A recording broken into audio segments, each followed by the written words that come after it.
At ikaw, antivirus, dapat kang maparusahan dahil bastos ka.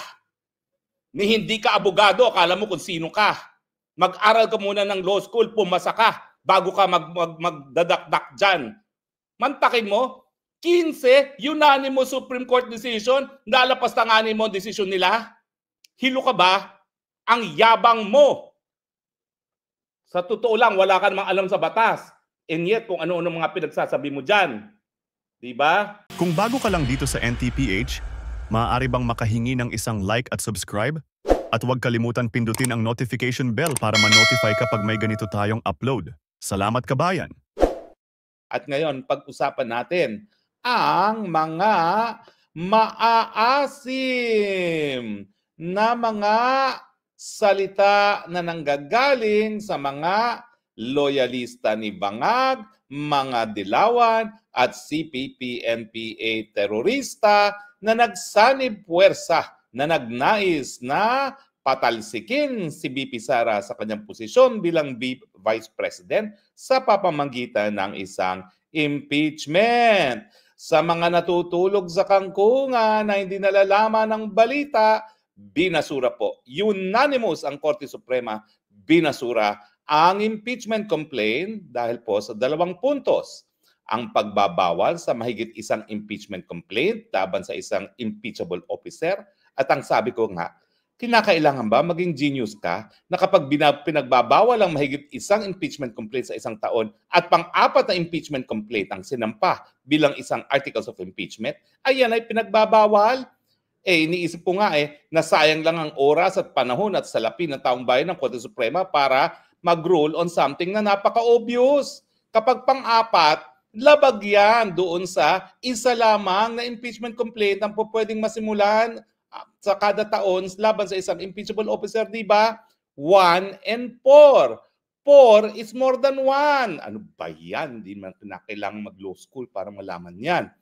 At pangalawa, sabi ng Korte Suprema, miski ito isang impeachment na tinatawag nilang sui generis. Sui generis ay one of a kind. Hindi siya korte and yet hindi siya politika lamang. Kinakailangan bigyan ng pagkakataon na madinig ang nais matanggal sa posisyon. At kaya nga po, ang ating saligang batas ay merong proseso na kinakailangan. Dadaan muna po yan sa Committee on Justice as a plenaryo ng Kamara de Representante. Ito ay para masiguro nga na yung mga pinatatanggal sa kanilang pwesto ay bambigyan ng pagkakataon na madinig. Dahil sila naman po ay merong mandato. Kung sila ay halal gaya ng presidente at ang vice-presidente, napakadaming ating kababayan na nagbigay ng mandato sa presidente at sa vice president. At kung sila naman po ay hindi halal ng bayan, napakataas naman po ng posisyon na yan na meron silang butas sa karayom na pinagdaanan gaya ng mga miyembro ng Supreme Court, ng constitutional bodies at ng ombudsman na dumadaan muna sa Judicial and Bar Council bago sila matalaga sa kanilang pwesto. So kinakailangan medyo process, hindi po pwede na gaya nga ni sinabi ni Senior Justice Marvic Leonen na the end justifies the means. Kinakailangan talaga madinig ang kanilang panig at hindi po pwedeng nagagamitin lamang ang impeachment bilang sandata sa politika. Kasi ang sabi nga ng Korte Suprema ay bagamat ito isang political process, kinakailangan pa rin yung political context ay dumaan sa masuring pagsusuri kung ito ay lumalabag sa saligang batas. Now, ang pag-usapan natin ngayon, ano ba yung mga binabato nila laban sa decision na yan? Unang-una, itong si Tulfo, hindi naman ako nagtataka dahil siya si Tulfo. Ang sabi ng saligang batas, the Senate shall be the sole judge of all impeachment complaints, no? Well, ang binaliwala po ng Korte Suprema, hindi ginawa ng Senado bilang isang impeachment court. Kasi hindi pa nga po sila nagsisimula ng impeachment. Bakit? Hindi pa nanunumpa yung 12 mga mahistrado Senate mahistrado na manahalal nitong last elections, di ba? Sa 2025 elections. Ang mayroon palang sumpa, yung 12 na maiiwan. Bakit? Meron bang desisyon magagawa ang 12? Samantalang ang Senado ay 24. Para magkaroon ng quorum, dapat 13. Wala ngang 13th member, dahil 12 lang sila. So wala pang impeachment court na po pwedeng gumana. So anong desisyon na po pwedeng gawin ng impeachment court sa puntong ito? Now, ganun pa man, ano bang binaliwala ng Korte Suprema? Wala namang binaliwala ang Korte Suprema na desisyon ng Senado. Bakit? Dahil ang binaliwala ng Korte Suprema ay yung articles of impeachment na hinain ng Kamara de Representante. Ibig sabihin, hindi akto ng Senate sitting as an exclusive impeachment court ang binaliwala ng ating Korte Suprema. Kung hindi, yung impeachment complaint na hinain ng ating mga congressman. Now, nung kaso pa ng Francisco na aking isa ako dun sa nag-argue laban dun sa impeachment, articles of impeachment na sinulong ng mga congressmen na pinamumunuan ni Maltis Teodoro, ang sabi ng Korte Suprema, well, in the first place, hindi namin pinaghihimasukan ng Senado.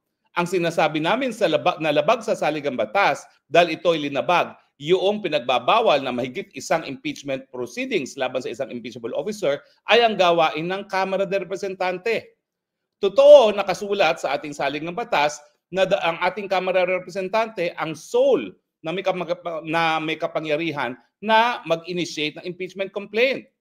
Pero yung pamamaraan nila, kung ito nga ay lalabag o hindi doon sa pinagbabawal na mahigit na isang impeachment complaint, yan ay isang justiciable controversy o isang bagay na po pwedeng madesisyonan ng Korte Suprema. Kasi hindi naman exclusive judge ang Kamara de Representante sa lahat ng mga ginagawa niya bilang taga-initiate ng impeachment complaint. Natural, dahil hindi siya sole judge, walang ganyang provision sa ating saligang batas, po pwedeng suriin ng ating Korte Suprema kung ang gawain ng Kamara sa paghahain ng isang impeachment complaint ay labag sa saligang batas. At yan nga ang ginawa ng ating Korte Suprema. At sinabi na ang ginawa ng Kamara de Representante na pang-apat na impeachment complaint na ginawang articles of impeachment ay labag doon sa pinagbabawal na mahigit na sa isang impeachment complaint kada taon. Kasi nga, yung naunang 3 impeachment complaint, dahil hindi ito inaktuhan, nagkaroon ng desisyon ng Kamara. Anong desisyon? Na-dismiss. At kapag ikaw ay nag-dismiss ng 3 impeachment complaint, ibig sabihin, yung pang-apat, Ay, ako naman, please lang, talaga bang napakahihina ng kokote ng ating mga congressman na hindi maintindihan na kapag sinabing bawal ang more than one, ang pang-apat ay bawal. Siyempre naman, hello! Ang laki-laki ng mga ginastos ninyo para mahala sa posisyon nyo. Ang laki-laki ng mga budget ninyo. Hindi nyo maintindihan na 4 is more than 1. Hello talaga! Now, bukod pa dyan, ano mga sinasabi nila? Abay, linabag daw, at ito yung mga Kiko Pangilinan at mga antivirus ng saligang batas, ang prinsipyo ng separation of co-equal branches of government. Well, yan po, matagal na pong nadesisyon ng Korte Suprema. Kapag sinabi natin na ang hudikatura ay co-equal branch of government, sa totoo lang po, hindi totoo yan sa realidad. Bakit?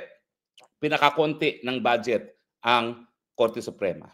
Pangalawa, wala talaga silang mga pulis na magpapatupad ng kanilang mga desisyon. Ang meron lang sila, court martials, para siguruhin naman ang seguridad ng hukuman at ating mga huwes. Pero nakasalalay pa rin sa ehekutibo ang pagpapatupad ng kanilang mga order sa pamamagitan ng court sheriffs na hihingi ng tulong sa kapulisan. Wala silang sandata kasi ang sandata nasa ilalim ng Kamara ng Presidente. At wala silang power of the purse. Bagamat meron silang tinatawag ng fiscal autonomy na hindi po pwedeng bawasan ang kanilang hinihinging budget, ang katunayan niyan, ang power of the purse nasa Kongreso, lalong-lalo na sa Kamara de Representante. Dihado talaga ang hudikatura. So kaya lang siya naging co-equal branch of government kasi ang kanyang katungkulan ay itaguyod ang supremacy. Itaguyod na ang ating saligang batas ay pinakamataas na batas sa ating bansa. Kaya po siya naging co-equal branch of government kasi ang trabaho niya masiguro na umiral ang supreme law of the land at yan nga po ang ating saligang batas. At itong pagkakataon nito, yan nga ang ginawa ng Korte Suprema. Wala silang militar, wala silang control sa budget gaya ni Tambaluslos, wala silang army, and yet ang ginawa nila, yung kanilang katungkulan na ipatupad ang supremacy ng saligang batas, ayan. Yan ang kanilang dahilan kung bakit sila co-equal branches of government At nagagalak naman po ako na si Attorney Fordy Topacio ay gagawa ng hakbang sa ngalan po ng PDP Laban at sa Sambayan ng Pilipino na disiplinahin yung mga naglalapastangan sa mga naging desisyon ng Korte Suprema, pangunahin na si Ontiveros. So Ontiveros kasi, gaya ng ginawa niya sa akin sa Senado, palibasa, siya ay Senado, akala niya pwede siya maghari-harian. Di ba ang ginawa niya doon sa aking hearing? Gusto niya siya lang magsasalita. Binabasa niya yung script niya, hindi siya po pwede ma-interrupt. At kapag ikay magsasalita, magagalit siya na sinang-ayunan naman nung akala ko kaibigan ko ng Gatchalian. Ay nako, hindi na tayo magkaibigan talaga mula nang ginawa mo yun. I want to tell you that, Gatchalian. Ano nangyari sa kanya? Kung ano ng mga pinagsasabi niya sa Korte Suprema. Ano nga ba yung sinabi niya? Ito, basahin natin, ha? Basahin natin. Baka sabihin niyo naman, nagsisinungaling ako na talaga linapastangan niya ang desisyon ng Korte Suprema. Ito. Basahin natin. Ay, naku, dapat pala hinanda ko na bago tayo nag-broadcast. Naku, bakit ba hindi ko mahanap dito yung Google? Anyway, hanapin po natin yan. Pero ngayon, ang sabi ni Fordy Topacio, yung mga naglalapastangan sa desisyon ng Korte Suprema dito sa impeachment complaint, sasampahan nila ng impeachment complaint.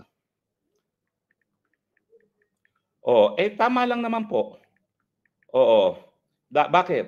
Dahil kapag yan ay linapastangan mo, sinisira mo yung tiwala ng taong bayan sa hudikatura na ipatupad ang supremacy ng ating saligang batas. At kapag patuloy mong lalapastanganin ang sinabi ng Korte Suprema, mawawala ng tiwala ang taong bayan sa ating hudikatura. Sino pang susunod sa mga desisyon ng hudikatura na wala namang armed forces para itupad ang kanilang desisyon? So kapag naglapastanganan ka, bagamat meron kang karayaan ng malayang pananalita, pero ikaw ay isang partido sa isang kaso at ang Senado naman, ang mga senador ay partido sa kasong yan dahil kasama sila doon sa nademanda doon sa Korte Suprema, ibig sabihin, sinisira mo yung tiwala ng taong bayan sa institusyon at ikaw, Ontiveros, dapat kang maparusahan dahil bastos ka. Ni hindi ka abogado, akala mo kung sino ka.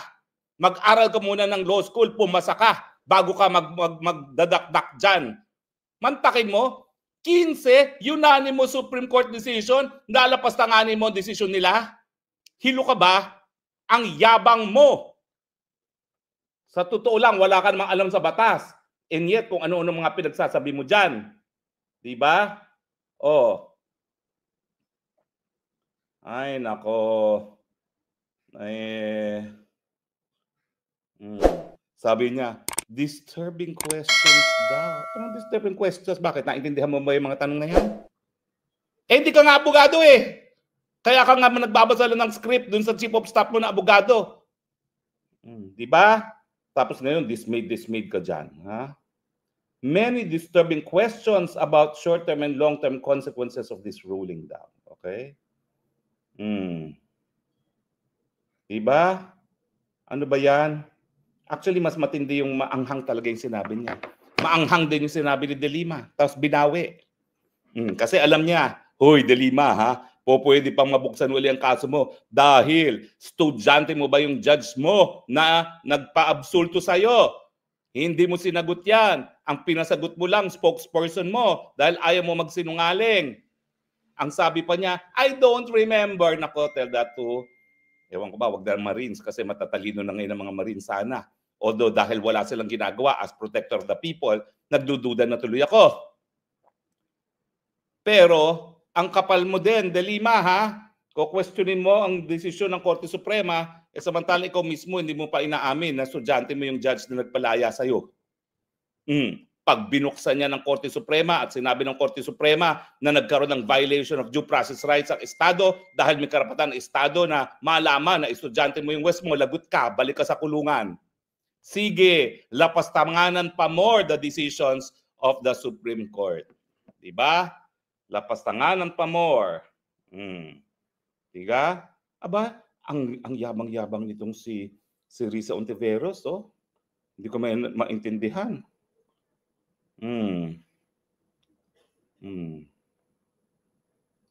Oh, sa Ligang Batas daw is a public trust. Oo, kaya nga nakakadismaya na ikaw kung ano nung ganong dinadakdak mo, wala ka naman dahilan at sinisira mo pa ngayon ang tiwala ng taong bayan kasama ni De Lima. At ganun din naman itong si Pangilinan, ha? Itong sa Pangilinan, mag-ingat. Dahil meron ng desisyon ng Korte Suprema na hindi ibig sabihin na palibasa ikaw ay senador na babaliwala yung katungkulan bilang isang abogado, which applies also to De Lima. Na kinakailangan wala silang gagawin na kahit ano para masira ang tiwala ng taong bayan sa hudikatura. Ako, marami akong reklamo laban sa Korte Suprema. Hanggang ngayon, yung mga kaso ko hindi nadedesisyonan, pero ako ba'y nagreklamo? Hindi. Dahil alam ko, obligasyon ko bilang isang abogado na itaguyod yung integridad ng hukuman mismo at wag akong manira. Naka-exile nga ako. Nahiwalay ako sa pamilya ko, wala kayong narinig sa akin na kahit ano laban sa hudikatura. Dahil alam ko naman, bagamat subject din sila to political pressure, naintindihan ko rin ang buhay nila. Palaki kasi ako ng West. At ang importante talaga, magpatuloy na magtiwala ang ating publiko sa integridad ng ating hudikatura dahil kung hindi, magpapatayan na lang yan sa kalye. Rule of the jungle kung wala pong rule of law. Kaya yung mga maasim dyan, pwede ba mag-antay muna kayo ng 2028 at pasensya na kayo kung by 2028 ang pinakamalakas pa rin kandidato para presidente ay si BP Sara. Eh paano ba namang hindi mananalo si BP Sara? Kinidnap nyo yung pinakamahal na presidente sa kasaysayan ng Pilipinas. Hindi po nagsisinungaling yung mga approval at trust rating na pinakamataas ang Tatay Digong nang siya umalis ng opisina. Pinakamahal siya. Tapos, ikikidnap nyo, ipatatapon nyo sa Hague, magsasabuatan kayong mga loyalista, mga dilawan at CPP-MPA terorista at sa tingin nyo, matatalo nyo yung anak nung pinatapon nyo sa The Hague. Ayaw kong isipin ang what is inevitable in life. Diba? Sabi nila, taxes and death. Pero pag may nangyari pa, Tatay Digong sa The Hague, kalimutan nyo na nang mapapalitan nyo si Inday Sara bilang presidente pagdating ng 2028. Hindi kayo patatawarin ng taong bayan. Ang issue lang, magtatagal ba kayo hanggang 2028 kung may mangyari kay Tatay Digong habang nakakulong dito sa The Hague? Sa tingin ko, hindi. Magtago na nga kayo. Dahil nung minsan na ang sambayan ng Pilipino, hindi man lang kayo pinakulong, mga Marcoses, sa susunod sigurado na yan. Kinakailangan naman, pagbayarin kayo sa mga kasalanan ninyo, kasalanan ng Marcos Sr., kasalanan ng Marcos Jr., kasalanan ng Mangga. Huwag natin kakalimutan, ha? Hindi ibig sabihin na friendship ang Mangga at saka ang Inday Sara, wala pa rin pananagutan ng Mangga. Hanggang ngayon, hindi siya nagsasalita sa pinaka-importanting bagay na meron siyang personal na kaalaman. Kung Addictus Benedictus ba ang kapatid niya? Dahil kung Addictus Benedictus at bigyan niya yan ng konfirmasyon, napakadali ng sipain sa pwesto ang Marcos Jr.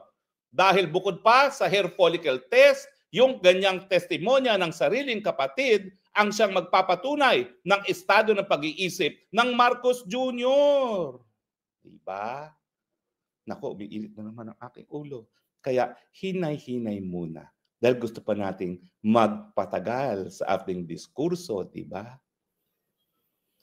Oh, bakit napakaasim ninyo? Sariling appointee naman ni Marcos Jr. bumoto pabor sa petisyon. Yung kaisa-isang inappointee ni Marcos Jr. Kung kaklasiko si Justice Raul Villanueva. Yung isang justice na alam natin napakalapit kay Lisa Araneta Marcos, bumoto rin pabor sa petisyon. Oh, yung isang, yung ponente, yung nagsulat, appointee ni Noynoy Aquino, dilawan. Oh, yan ang desisyon na ginawa niya. Wala kaming pakialam sa politika at inaamin namin na political ang proseso. Pero miski political yan, dapat ang mga hakbang na ginagawa ay sang-ayon sa saligang batas.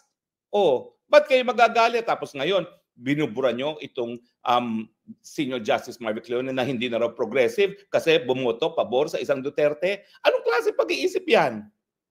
Gaya ng binuran nyo na ako dahil ako'y pabor kay Duterte. Bakit ako hindi papabor kay Duterte? Nung ako'y mambabatas, lahat ng sinulong kong batas, sinulong niya at pinirmahan para maging batas. Universal healthcare, libreng gamot at libreng paggamot, libreng tanghalian sa mga nagugutom na kabataan, National AIDS Law Policy, libreng patubig sa mga maliliit na mga magsasaka.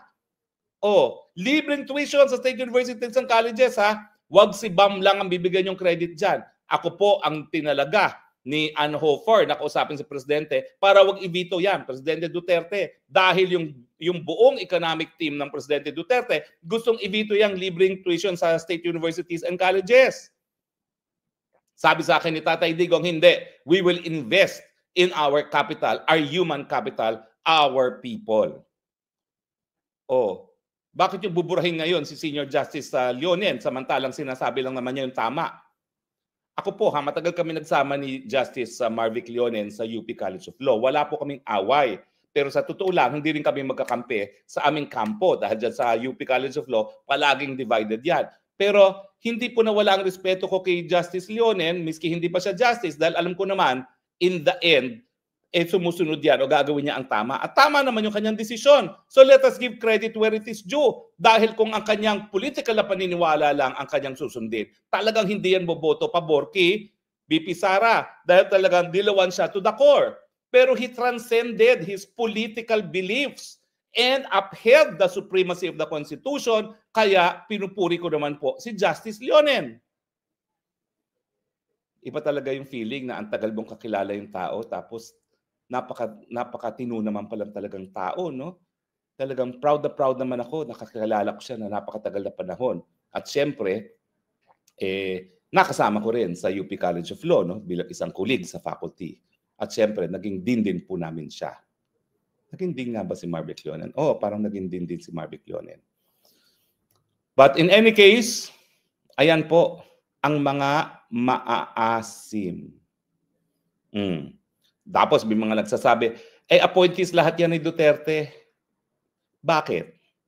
Yung pinaka-importanting petisyon para kay Tatay Digong, yung pagpigil sa kanyang pagdala dito sa dahig, inaktuhan ba ng Supreme Court?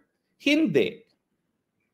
Yung petisyon na hinain ni Attorney Delgra na merong TRO, sabihin na natin naging mutan academic dahil nailipad na sa dahig.